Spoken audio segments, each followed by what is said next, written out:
ایک بات آپ کو سنانی ہے، ذرا تھوڑی غور کریں۔ جو لوگ طریقت کے رستے کے مسافر ہیں نا، ان کو ذرا جلدی سمجھ آئے گی اس بات۔ بابا فرید الدین گنج شکر رحمۃ اللہ تعالیٰ علیہ کے ایک مرید تھے، حضرت جمال الدین ہانسوی۔ بابا صاحب کو مرید سے بڑا پیار ہو گیا۔ وہ ہانسا کے رہنے والے بابا صاحب پاک پتن کے، تو وہ بیچارے اکیلے بھائی تھے، والد بھی فوت ہو گیا تو ماں بوڑھی تھی۔ بابا صاحب نے ان سے کہا کہ تو پاک پتن آ جا۔ کہنے لگے حضور ماں نہیں اجازت دیتی، اگر آپ کہتے ہیں تو آ جاتا ہوں۔ تو بابا صاحب فرمانے لگے اگر نبی پاک نے اویس کرنی کو بلایا ہوتا تو میں بھی تجھے بلا لیتا،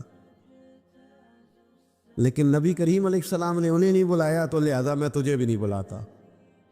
لیکن پیار بڑا تھا تو بابا صاحب کہنے لگے چل تو پاک پتن نہیں آتا تو میں تو تیرے گاؤں آ سکتا ہوں۔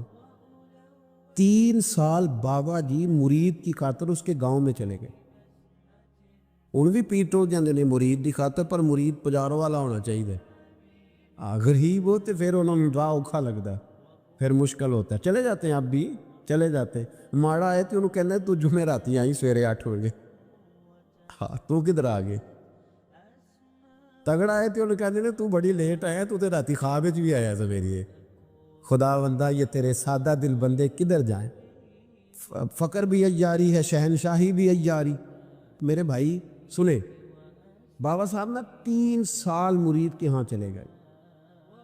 3 سال ہانسا میں آپ نے قیام فرمایا، 3 سال۔ والدہ تو ان کی جلدی انتقال کر گئی، لیکن بابا صاحب وہیں رہ گئے۔ تو وہ حضرت جمال الدین بڑے خوبصورت تھے، بڑے پیارے تھے، ویسے بھی ادائیں بڑی اچھی تھی ان کی، عالم فاضل۔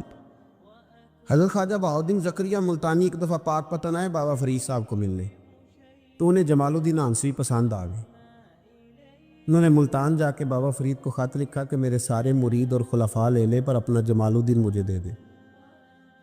تو بابا صاحب نے جواب میں ایک کی جملہ کا اور بڑا شاندار کہا، کہنے لگے بہاؤالدین حد کرتے ہو، کبھی کسی نے اپنا جمال بھی کسی کو دیا ہے؟ وہ تو میرا جمال ہے، یہ بھی کبھی کسی نے کسی کو دیا ہے؟ اللہ اکبر۔ انہوں نے نا کوئی روحانی کشش ڈالی حضرت جمال الدین ہانسوی کے دل۔ تو بابا صاحب اسباق پڑھا رہے تھے شاگردوں کو، تو حضرت جمال الدین ہانسوی آ گئے، آ کے کہنے لگے حضور میں نے ملتان جانا ہے۔ بابا صاحب نے فرمایا کوئی کام ہے، کوئی مجبوری ہے، کوئی رشتہ داری ہے؟ سمجھ گئے بابا فرید صاحب کے معاملہ پیچھے سے گڑبڑ ہو گیا، کیا مسئلہ ہے؟ کہنے لگے حضور میں نے حضرت بہاؤالدین زکریا سے ملنا۔ محبت میں شراکت داری نہیں قبول ہوتی نا، باقی معافیاں مل جاتی ہیں، شراکت داری کی کوئی معافی یہ تو نے کیوں کی؟ شریک تو نے کیسے بنا لی؟ ایک در پھڑیے تے محکم پھڑیے تے ایک دے ہو کے مریے، یہ تو نے کیا کیا؟ فرمانے لگے اچھا بہاؤالدین زکریا سے ملنا ہے؟ کہا ہاں۔ پیار بڑا تھا بابا صاحب کا خواجہ بہاؤالدین زکریا سے، محبت بڑی تھی۔ فرمایا اچھا میں تیری خاطر یہاں آیا ہوں اور تو نے کوئی قدر ہی نہیں ڈالی، تو کہتے آگے جانا ہے، جا اب تو اسی کے پاس جائے گا۔ حضرت جمال الدین ہانسوی کہتے ہیں میں نکل آیا پر سینے کا نور سارا رخصت ہو، نہ میں ملتان جا سکا اور نہ میں بابا صاحب کا رہ سکا۔ 3 سال ہو گئے معافیاں مانگتے۔ تو بابا صاحب نے فرمایا یار میں تیری خاطر بڑھاپے میں یہاں آیا اور تو نے سوچا ہی نہیں، تو نے قدر ہی نہیں ڈالی، تو نے یہ کیا کیا میرے ساتھ؟ ایک تاجر آیا کرتا تھا بابا فرید صاحب سے ملنے سال کے بعد۔ وہ آیا تو اس نے لوگوں سے پوچھا کہ وہ کدھر ہے؟ جمال الدین جس سے سلام لے کے بابا صاحب سے لوگ ملتے تھے، جو رستہ تھا بابا صاحب کی طرف جانے کا، وہ تو روڑی کے ڈھیر پہ بیٹھے۔ وہ ملنے گئے اور جب جا کے ملے نا حضرت جمال الدین سے تو وہ رو پڑے۔ کہا کیا ہوا؟ کہنے لگے بس ہوا یہ کہ میں اس کی قدر نہیں ڈال سکا، جو قدر مجھے کرنی چاہیے تھی نا یار کی، میں وہ قدر کر سکا، میں قدر نہیں کر سکا، یہ مجھے سزا ملی۔ کہا ان سے کہنا معاف کر دے۔ وہ تاجر بڑا پیارا تھا، بابا صاحب رات کو پیر دبا رہا تھا وہ تاجر بابا صاحب کے، اس کا خیال تھا لوگ سارے جائیں گے تو بات کروں گا، پیر دباتے دباتے ساری دنیا چلی گئی، وہ بیٹھا رہا۔ بابا صاحب بولے، فرمانے لگے جاتا کیوں نہیں؟ جمال الدین کی بات کرنی ہے، جمال الدین کا ذکر کرنا ہے، چل کر۔ تو کہا حضور اب دیکھا نہیں جاتا، مہربانی فرمائیں۔ فرمایا یار اس نے دیکھ میرے ساتھ کیا کیا ہے، میں علاقہ چھوڑ کے یہاں آیا اس کی خاطر، اور وہ کہتا ہے میں نے آگے جانا ہے، اس نے توجہ ہی نہیں کی، اس نے میری محبت کو سمجھا ہی نہیں۔ فرمایا اسے کہنا میں اسے بھولا نہیں، میں روز اس کے لیے دعا کرتا ہوں۔ جا تو کہتا ہے تو اسے لے آ، حضرت جمال الدین ہانسوی جب آئے نا، اللہ والے پھر بھی سامنے والے پہ الزام نہیں ڈالتے، جب آئے نا تو کمزور ہو گئے تھے، وجود کمزور ہو گیا، آنکھیں باہر نکل آئیں، تو حضرت بابا صاحب انہیں دیکھ کے نا انہیں پھر بھی کچھ نہیں کہا، کہنے لگے فرید الدین، اپنے آپ کو ہی مخاطب، فرید الدین یہ تو نے کیا کیا؟ کوئی اپنے جمال کا اس طرح کا حال بھی کرتا ہے؟ ان کو جب معافی ملی تو وہ رو پڑے، کہنے لگے حضور میرے لیے دعا کریں، اب میں رضا میں ہی پردہ کر دوں۔ ان کا انتقال ہوا اور بابا صاحب نے خود جنازہ پڑھایا۔ سنو بخاری شریف، سنو بخاری، صحیح بخاری، حضرت عمر فاروق رضی اللہ تعالیٰ عنہ فرماتے میں تورات پڑھ رہا تھا، نبی پاک علیہ السلام مسجد نبوی میں آئے تو میں تورات پڑھ رہا تھا، تورات۔ حضور نے آتے پوچھا عمر کیا کر رہے ہو؟ یا رسول اللہ صلی اللہ علیہ وسلم تورات پڑھ رہا ہوں جو حضرت موسیٰ علیہ السلام پہ نازل ہوئی، اللہ کی کتاب۔ نبی کریم علیہ السلام، حضرت عمر کہتے ہیں کبھی مجھ سے ناراض نہیں ہوئے، پر آج حضور ناراض ہو گئے، چہرے پہ جلال آیا، اور محبوب کریم نے فرمایا عمر مجھے اللہ کی عزت کی قسم، اگر آج حضرت موسیٰ حیات ظاہری میں ہوتے تو میرا کلمہ پڑھ کے میری فرما برداری کر، اور تو ان کی کتاب پڑھ رہا ہے، ان کی کتاب۔ مسلمان کو کسی اور طرف نکلنے کی اجازت، یہاں تو گھر میں بھوک ہونا تو بندہ پڑوسی کے گھر سالن لینے جائے، اور اگر ہر چیز تجھے اپنے گھر ملے، ہر خیر تجھے ملے، پھر تو دائیں بائیں کیوں جائے؟ کس لیے جائے؟ تھوڑا سا اپنے اندر استقامت پیدا کریں، دین کی تہذیب کو بچائیں۔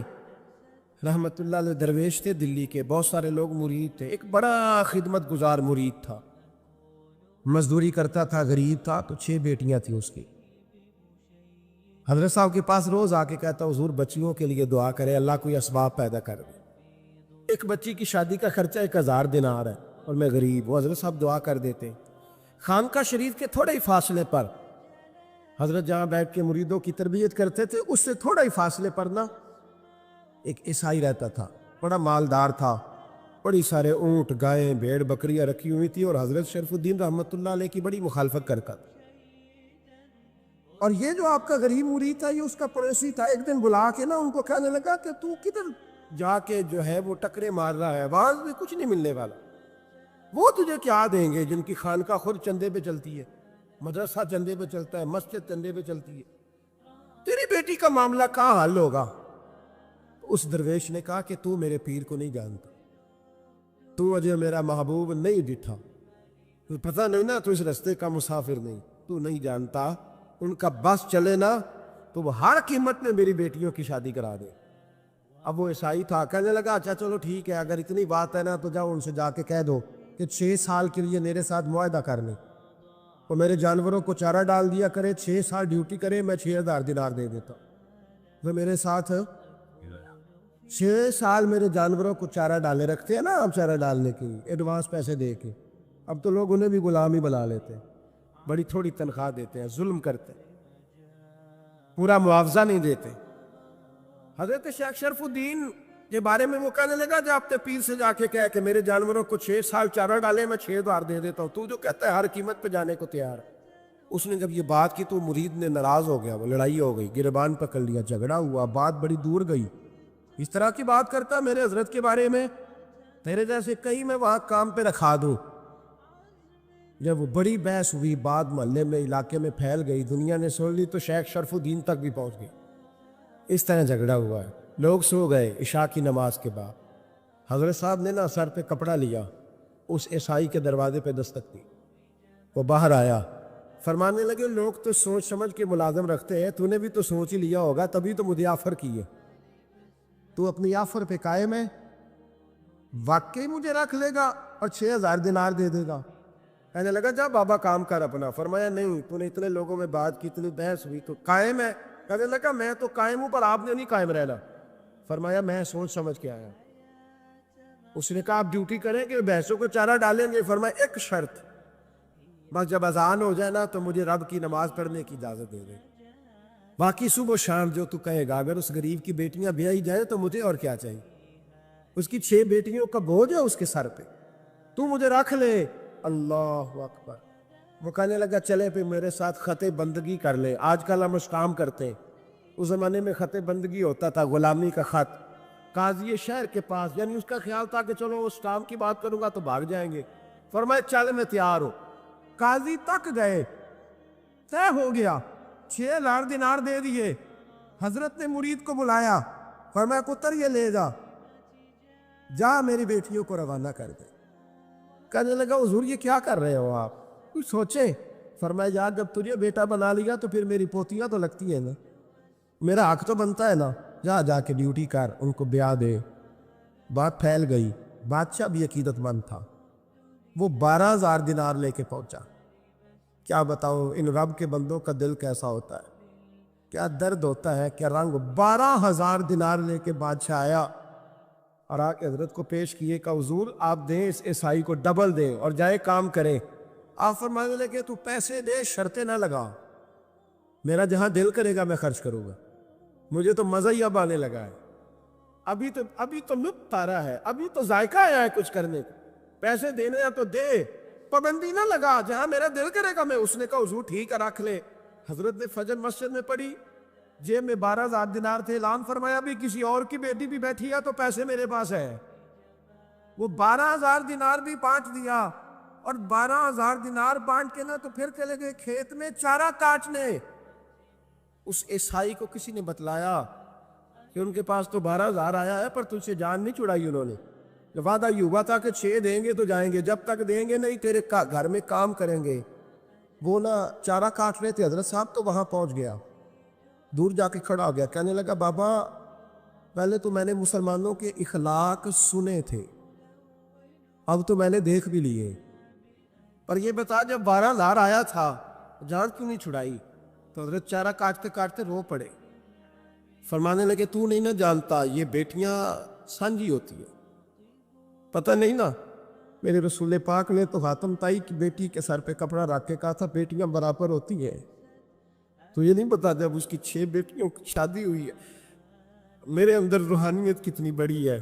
فرمایا پھر 12,000 آیا ہے تو 2-4 بچیاں پھر گئی ہیں، یہ نہیں پتا میں اندر سے راضی کتنا ہوں، میں تیری نوکری کرتا رہوں گا، پتہ نہیں اللہ کتنی بیٹیوں کو بیاہ دے گا۔ اتنا رویا وہ عیسائی کے پیروں میں بیٹھ گیا، کہنے لگا بابا میں نے تیری مخالفت کی ہے پر تیرے قریب آ کے پتہ چلا ہے تو بہت اونچے اخلاق کا مالک ہے، اور اگر تیرا یہ مقام ہے تو تجھے اخلاق سکھانے والے محمد عربی کی شان کتنی ہے جی۔ امام مالک کے پاس ایک بندہ آیا، اس نے کہا حضور میں درزی ہوں، ایک ظالم بادشاہ مجھ سے کپڑے سلواتا ہے، میں تو ظالموں کا مددگار نہیں نا، ایک ظالم بادشاہ مجھ سے، حضور میں تو مددگار نہیں نا ظالموں کا، جو فرمایا ظالموں کا مددگار بھی ظالم ہوتا ہے، تو کپڑے لے کے آتا ہے میں سی کے دے دیتا ہوں، ذمہ داری نہیں۔ یہ ایک آدمی دکاندار ہے، اس سے کوئی بندہ چیز خریدنے آئے گا تو تھوڑی کہے گا میں نے نہیں دے دی، تو دے گا۔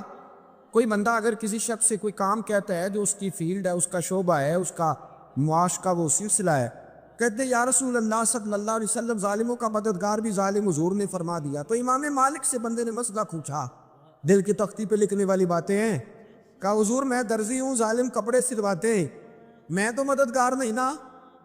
امام صاحب کہنے لگے نہیں، مددگار تو وہ ہوگا جو تجھے سوئی دھاگا فراہم کرے گا، تو تو پورے کپڑے سی کے دیتا ہے، تو خود بہت بڑا ظالم، تو پورے سوٹ سی کے دیتا ہے، تو بہت بڑا ظالم خود ہے۔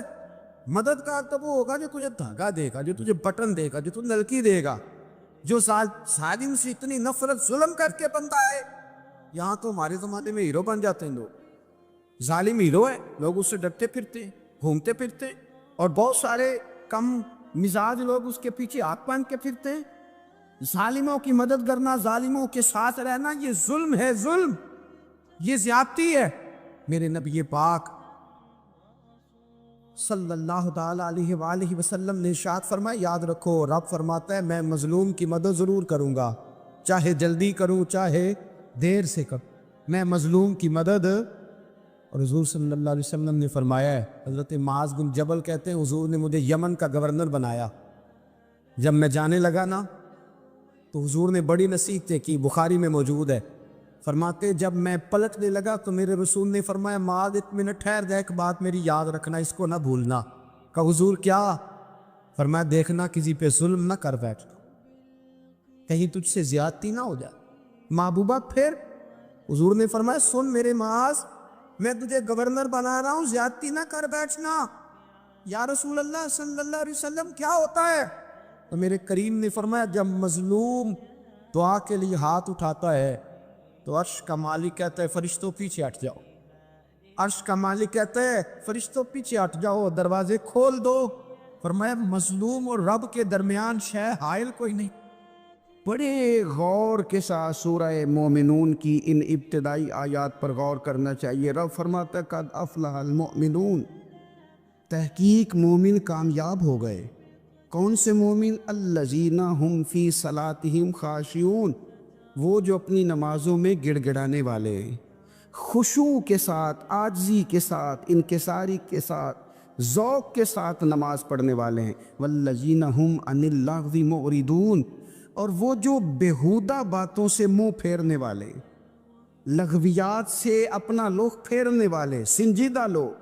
پھر ارشاد فرمایا والذین ہم للزکاۃ فاعلون، جو زکوٰۃ دینے کا کام کرنے والے ہیں. پھر فرمایا والذین ہم لفروجہم حافظون، اور وہ لوگ جو اپنی شرمگاہ کی حفاظت کرنے والے، اپنی شرمگاہ کی حفاظت کرنے والے. الا علی ازواجہم، مگر یہ کہ اپنی بیویوں پر، او ما ملکت ایمانہم، یا اپنی شرعی باندیوں پر. اس زمانے میں جو لونڈی خریدی جاتی تھی اس سے بھی وطی کرنا جائز تھا، اگرچہ اب لونڈیاں موجود نہیں ہیں تو یہ فعل بھی موجود نہیں، سوائے اپنی بیویوں پر یا شرعی باندیوں پر. فإنہم غیر ملومین، فرمایا جو یہ کام کرے اس پر کوئی ملامت نہیں ہے. اپنی بیوی کے پاس شرعی طریقے سے جائے یا باندی کے پاس جائے. فمن ابتغى وراء ذلك، اور جو آدمی اس کے بعد اس حد سے بڑھے، اس کے سوا کچھ اور کرے جو بندہ، فرمایا فاولئک هم العادون، یہ لوگ حد سے بڑھنے والے. جو لونڈیوں اور باندیوں کے علاوہ، اپنی بیویوں کے علاوہ کسی اور جگہ گندگی کریں، یہ حد سے بڑھنے والے، حدوں کو کراس کرنے والے لوگ ہیں.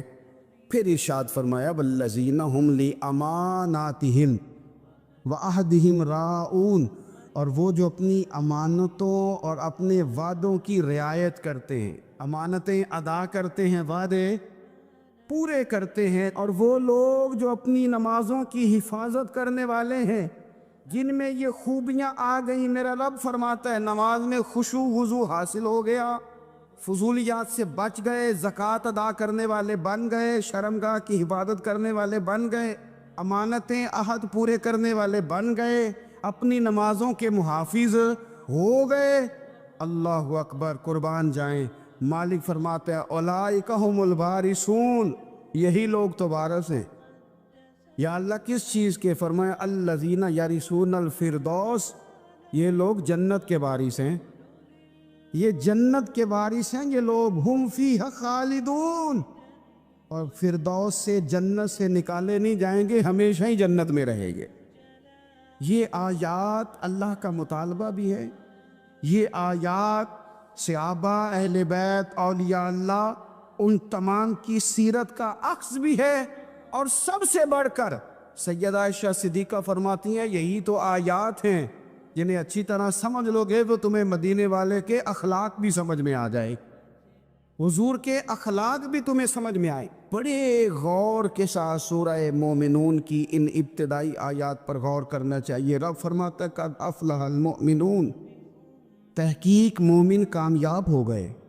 کون سے مومن؟ الذین ہم فی صلاتہم خاشعون، وہ جو اپنی نمازوں میں گڑ گڑانے والے، خشوع کے ساتھ، عاجزی کے ساتھ، انکساری کے ساتھ، ذوق کے ساتھ نماز پڑھنے والے ہیں. دیکھیں قرآن نے یہ نہیں کہا شروع میں کہ وہ لوگ اپنی نماز پابندی سے پڑھتے ہیں، بلکہ فرمایا وہ نمازوں میں عاجزی کرتے ہیں، وہ نماز میں خشوع کرتے ہیں، خضوع کرتے ہیں. نماز ہم بھی پڑھتے ہیں،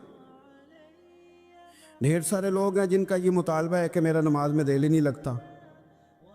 پہلی بات تو یہ ہے کہ دل نہ بھی لگے تو نماز پھر بھی پڑھنی ہے، اور دوسری بات یہ کہ دل لگانے کو بھی تو کچھ انسان کے پاس چیزیں ہونی چاہیے نا، کوئی ضروریات ہوتی ہیں. سب سے پہلی بات یہ کہ مسئلہ نماز کا نہیں، مسئلہ اہمیت کا ہے. آپ نے اللہ تبارک و تعالیٰ کی ذات کی، رب کریم کے جلالت کی جتنی زیادہ اہمیت اپنے دل میں محسوس کر لی، اتنا ہی نماز کی طرف توجہ آپ کی بڑھ جائے گی. آپ سادی سی مثال ہے، غور کر لیں، جتنا آپ اپنے استاد کو پروٹوکول دیتے ہیں، جتنی عزت کرتے، اتنا ہی وقت پہ آپ ان کے پاس پہنچ بھی جاتے۔ اگر آپ کے دل میں اہمیت نہیں ہے تو آپ ٹال دیں گے، اور جس استاد کی اہمیت ہے اس کے فون کی گھنٹی بجتے ہی فون بھی اٹھایا جائے گا، اور بات پوری مکمل بھی نہیں ہوگی تو کہا جائے گا جیسے آپ کہیں گے، اور جو وقت وہ دیں گے ان سے 10 منٹ پہلے پہنچنے کی کوشش بھی کی جائے گی۔ بس سمجھ لیں، دل لگنے نہ لگنے کا مسئلہ نہیں، اہمیت کا مسئلہ ہے۔ آپ جتنی اپنے مالک کی بارگاہ کی اہمیت سمجھ لیں گے، اتنا ہی وقت پہ مسجد آئے گی، اتنا ہی شوق سے نماز پڑھیں۔ دوسری بات، نماز کے ترجمے پہ غور کریں۔ آپ یقین کریں، اگر نماز کا ترجمہ ہمیں آ جائے نا تو ہمیں تو یوں لگے کہ ہم تو اپنے مالک کی بارگاہ میں عرض و معروض کرنے حاضر ہوئے۔ یہ سورہ فاتحہ ہی دیکھ لیں آپ، حضور فرماتے ہیں، رب فرماتا ہے سورۃ فاتحہ آدھی میری ہے آدھی میرے بندے کی ہے۔ جب اس نے کہا الحمدللہ رب العالمین الرحمن الرحیم مالک یوم الدین ایاک نعبد و ایاک نستعین، جب یہاں تک وہ لفظ کہتا ہے تو یہ حصہ میرا تھا، اس نے اپنے رب کی تعریف کی، اور جب کہا نا اس نے اہدنا الصراط المستقیم، اب بندے نے التجائیں شروع کر دی۔ اس نے کہا کہ مالک بھی تو ہے، رحمان بھی تو ہے، رحیم بھی تو ہے، عبادت بھی تیری کرتے ہیں تو مدد بھی تو تجھی سے مانگنی ہے نا، اب مہربانی فرمانا اہدنا الصراط المستقیم، ہمیں سیدھا راستہ دکھا دے، صراط الذین انعمت علیہم، ان لوگوں کا راستہ دکھانا جن پر تو نے انعام کیا ہے، غیر المغضوب علیہم ولا الضالین، ان کے راستے پہ نہ چلانا ان پر تیرا غضب ہوا، جو گمراہ ہو گئے ان کے راستے۔ تو نماز میں جب ترجمے پر آپ کا غور ہوتا ہے تو آپ کا تو دل خود بخود لگ جاتا ہے، شوق پڑ جاتا ہے آپ کا۔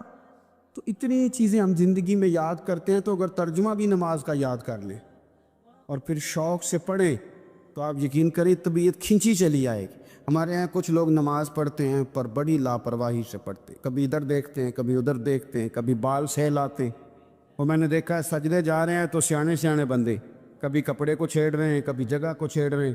میرے نبی کریم صلی اللہ تعالی علیہ وسلم نے فرمایا ان لوگوں کا کیا حال ہے جو اپنی نماز میں نظریں آسمان کی طرف اٹھاتے ہیں، رکوع سے اٹھے تو اوپر دیکھنا شروع کر دیا، کیا حال ہے ان کا۔ اور پھر حضور نے ایک موقع پر تو سختی فرمائی، فرمایا جو نماز پڑھتے اپنی نظریں آسمان کی طرف اٹھاتا ہے وہ باز آ جائے، ورنہ ایسا نہ ہو کہ رب اس کی آنکھیں ہی چھین لے، وہ باز آ جائے اس کام سے۔ خشوع کے ساتھ نماز پڑھے، عاجزی کے ساتھ نماز پڑھے، اس کا دل لگا ہوا ہو نماز کے اندر۔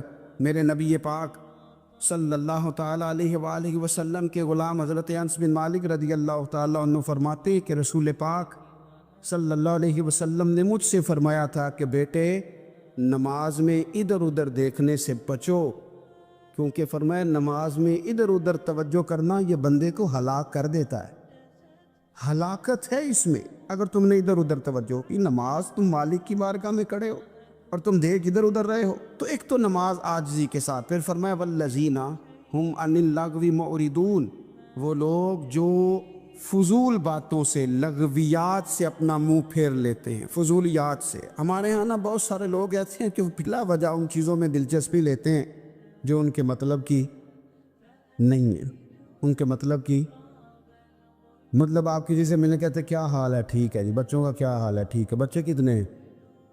تو بھئی آپ کو جب پتہ ہی نہیں تھا کتنے ہیں تو حال کیوں پوچھا آپ نے؟ آپ کرتے کیا ہیں؟ آپ کا بڑا بھائی کیا کرتا ہے، چھوٹا بھائی کیا کرتا ہے، ابا جی کیا کرتے ہیں؟ بھئی آپ کے مطلب کی بات نہیں، آپ مطلب کی مقصد کی بات کریں، بے مقصد باتوں میں الجھنے کی ضرورت نہیں ہے۔ دیکھیں اپنا ادارہ میں چلاتا ہوں، اپنا گھر آپ چلاتے، اپنی ڈیوٹی آپ کرتے، آپ کو زیادہ بہتر پتہ ہے کہ آپ اپنا گھر کیسے چلا رہے ہیں، مجھے زیادہ بہتر پتہ ہے کہ میں مدرسہ مسجد، مجھے زیادہ بہتر پتہ ہے اس کے اندر کون سی اصطلاح کس طرح کرنی ہے، یہ مجھ سے زیادہ بہتر کوئی بندہ جانتا نہیں۔ اب ہم کیا کرتے ہیں، جب ہم دوسرے کے کام میں مداخلت کرتے ہیں تو دو نقصان ہوتے ہیں، ایک تو اس کے ساتھ ہمارا رائے کا اختلاف ہو جاتا ہے، اور دوسرا ہمارے اپنے بہت سارے کام رہ جاتے ہیں، کیونکہ ہماری توجہ ہی دوسرے کی جانب تھی، اپنے بڑے سارے کام رہ جاتے۔ اس لیے بہت ساری ایسی چیزیں ہیں جن میں بلا وجہ کوئی مقصد نہیں. ہم پرانے لوگوں سے باتیں سنا کرتے تھے, ہمارے بزرگ کہا کرتے تھے جڑے پنڈ جانا نہیں, جڑے پنڈ جانا نہیں وہ راہ پوچھنے دی کی لغویات میں نہ الجھے, فضولیات میں نہ الجھے, یعنی ٹو میں رہنا, ٹو میں. آپ یقین کریں میں نے پرسنلی طور پہ اس چیز کو محسوس کیا ہے کہ ہمارے بہت سارے اہم حقوق صرف اس لیے مس ہوتے کہ ہماری اپنے سے زیادہ توجہ سامنے والے پہ ہوتے, سامنے والے.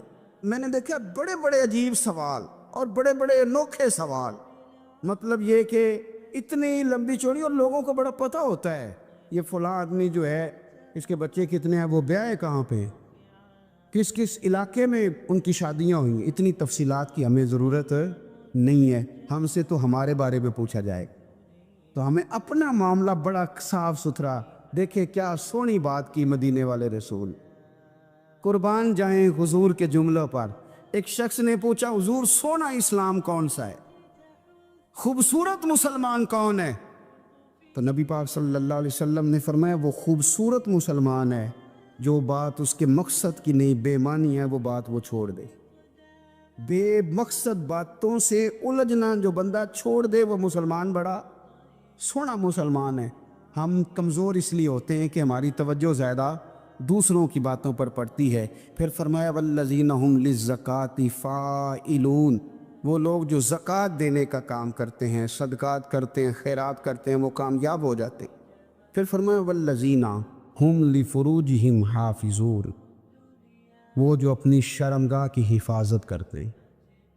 نوجوان میری بات پر توجہ کریں. فرمایا وہ لوگ جو اپنی شرمگاہ کی, والذین هم لفروجہم حافظون, وہ لوگ جو اپنی شرمگاہ کی حفاظت کرتے.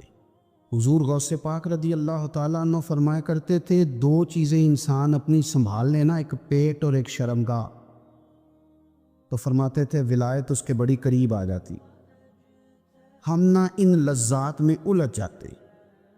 سیانے سیانے بندے روٹی کمر سیدھی کرنے کے لیے کھانی چاہیے, زبان کے ذائقے کے لیے نہیں کھانی چاہیے. یہ زبان کا ذائقہ لگ جائے یہ کہیں کا نہیں چھوڑتا انسان. اپنی شرمگاہ کی جو لوگ حفاظت کر لیتے, کوئی بڑے سے بڑا گناہ کرنے سے بھی بندہ کافر نہیں ہوتا, بندہ کفر کرنے سے کافر ہوتا ہے. گناہ بڑے سے بڑا کرنے والا بھی گناہ گار ہے, کافر نہیں. کہ بعض گناہ ایسے ہیں جو جس وقت بندہ کر رہا ہوتا ہے اس وقت وہ مومن نہیں ہوتا. میرے نبی کریم صلی اللہ تعالیٰ علیہ وسلم نے فرمایا جب کوئی شرابی شراب پیتا ہے اس وقت مومن نہیں ہوتا. جب کوئی چور چوری کرتا ہے تو اس وقت مومن نہیں ہوتا, اور جب کوئی زانی زنا کرتا ہے تو تب وہ مومن نہیں ہوتا. اتنی دیر کے لیے اس کے دل سے ایمان نکال لیا جاتا ہے. یہ جو ہمارے لڑکے بن سنور کے نکلتے ہیں, یہ جو میک اپ کا خرچہ لڑکیوں کے برابر لڑکوں کا ہوتا جا رہا ہے, یہ جو لڑکے بھی رات کو چہرے پر کریم لگا کر کے سوتے, یہ بتا سکتے ہیں کہ مقاصد کیا ہے؟ بتا سکتے ہیں؟ یعنی بچے بھی بغیر شیمپو کے بال نہیں دھوتے. مثلا کیا کرنا ہے آپ نے اس کا, بڑی بڑی قیمتی چیزیں جو ہیں وہ آپ نے رکھی ہوئی ہیں, مقصد کیا ہے؟ یہ جو ہمارے بچے بن سنور کے نکل رہے ہیں تو کیا دعوت دے رہے ہیں سوسائٹی کو؟ شارٹ نکرے پہن کے جو نکلے ہوئے, اریاں لباس پہن کے نکلے ہوئے. اقبال نے کہا تھا دیار مشرق ہوس میں غلطاں, شباب اریاں شراب اسیاں, جسے بھی دیکھو غری کے اسیاں. ہم ایسی تہذیب کیا کریں گے؟ شباب اریاں, تم نے اپنی جوانی ننگی کر ڈالی ہے ساری معاذ اللہ. کن مقاصد کے لیے؟ میں وہ اعداد و شمار بتا نہیں سکتا. ہمارے ہاں گاند سستا ہو گیا ہے, لوگوں نے گناہ تک پہنچنا آسان بنا دیا ہے. آپ دیکھ لیں گندگی دروازے پہ اور گند موبائل میں. کیسے بچائیں ان بچوں کو, کیا کریں؟ کلیجے پھٹتے. ابھی باتیں سوچتے ہیں تو سوچتے ہیں آنے والی نسل کو کہاں لے جائیں, کہاں چھپائیں, کیا ایسا کریں کہ یہ بچ جائیں. خدا را قربان جائیں حضرت عثمان غنی پر. مصنف ابن ابی شیبہ میں صحابہ فرماتے ہیں حضرت عثمان غنی نا بڑے مالدار تھے. مال آتا ہے تو لوگ عیاش نہیں ہو جاتے. مال آتا ہے تو لوگوں کی خواہشات بہت بڑھ نہیں جاتی. بڑے مالدار تھے, مالدار بھی تھے اور سونے بھی بڑے تھے. حضرت اسامہ بن زیاد کہتے ہیں میں نے زندگی میں اتنا سونا بندہ نہیں دیکھا جتنے حضرت عثمان غنی خوبصورت تھے. پیسہ بھی, حسن بھی, لیکن فرماتے ہیں کہ حضرت عثمان غنی سب سے بڑھ کر اپنی شرمگاہ کی حفاظت کرنے والے, اور سب سے بڑھ کر صلہ رحمی کرنے والے, رشتہ داروں سے اچھا سلوک کرنے والے, حیا والے, شرم والے, پاکیزگی والے. آپ کا ذہن ہے, آپ صبح اٹھتے ہی ذہن بنا لیں کہ میں نے آج اتنا سبق پڑھنا ہے, آج اتنی تفسیر دیکھنی ہے, اتنی عبادت کرنی ہے, فلانی نعت میں نے دیکھنی ہے, فلاں خیر کا کام کرنا ہے, فلاں آدمی کے ساتھ نیکی کرنی ہے. صبح ذہن بنا لیں, آپ کا ذہن وہی کام کرنے لگے گا. لیکن اگر صبح اٹھتے ہی ذہن میں گندگی ہے, رات کو سوتے ہی معاذ اللہ ذہن میں وسوسے ہیں, تو سارا دن وہی چکی چلے گی, وہی انداز رہے گا. تھوڑا سا آپ کو اس کی نگرانی کرنی ہے, تھوڑا سا.